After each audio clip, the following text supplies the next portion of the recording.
മനസ്സിൽ നന്മയുള്ള ഒരാളും ഈ വീഡിയോ കാണാതെ പോകരുത്. കുടൽ ക്യാൻസർ ആയിട്ട് 1 വർഷത്തോളം ട്രീറ്റ്മെന്റിൽ കഴിയുന്ന സൈനബ ബിവി എന്നുള്ള 67 വയസ്സുള്ള ഉമ്മാക്ക് വേണ്ടിയാണ് ഈ വീഡിയോ ഞാൻ ചെയ്യണത്. 1 മാസമായിട്ട് ആ ഉമ്മ ലൂർദ് ഹോസ്പിറ്റലിൽ ICUലായിരുന്നു ക്രിട്ടിക്കലായിട്ട്. ഇപ്പൊ വാർഡിലേക്ക് മാറ്റിയിട്ടുണ്ട്. എന്നാൽ ഹോസ്പിറ്റലിന്റെ ബില്ല് വന്നേക്കുന്നത് 2,50,000 രൂപയാണ്. ഈ ഉമ്മാക്ക് 3 പെൺമക്കളാണുള്ളത്. അതുപോലെ അവരുടെ വാപ്പ മരണപ്പെട്ടു. സാമ്പത്തികമായിട്ട് വളരെ ബുദ്ധിമുട്ടിലാണ് ഈ ഒരു ഫാമിലി. ഇനി ഈ ഒരു 2,50,000 രൂപയിൽ 90,000 രൂപ അവർ ഒരു കണക്കിന് സംഘടിപ്പിച്ച് അടച്ചിട്ടുണ്ട്.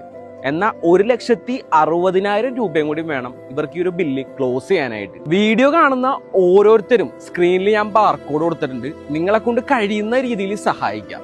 ഇനി ലിമിറ്റ് കഴിഞ്ഞെന്നുള്ള ഇതാണ് കാണിക്കുന്നതെങ്കിൽ ഡിസ്ക്രിപ്ഷനിലും സ്ക്രീനിലും ഞാൻ ഇവരുടെ ബാങ്ക് ഡീറ്റെയിൽസ് കൊടുത്തിട്ടുണ്ട്. ഈ സാമ്പത്തികമായിട്ട് നിങ്ങളെ കൊണ്ട് സഹായിക്കാൻ പറ്റാത്തൊരവസ്ഥയാണെങ്കിൽ മാക്സിമം ആളുകളിലേക്ക് ഈ ഒരു വീഡിയോ ഷെയർ ചെയ്ത് കൊടുക്കുക.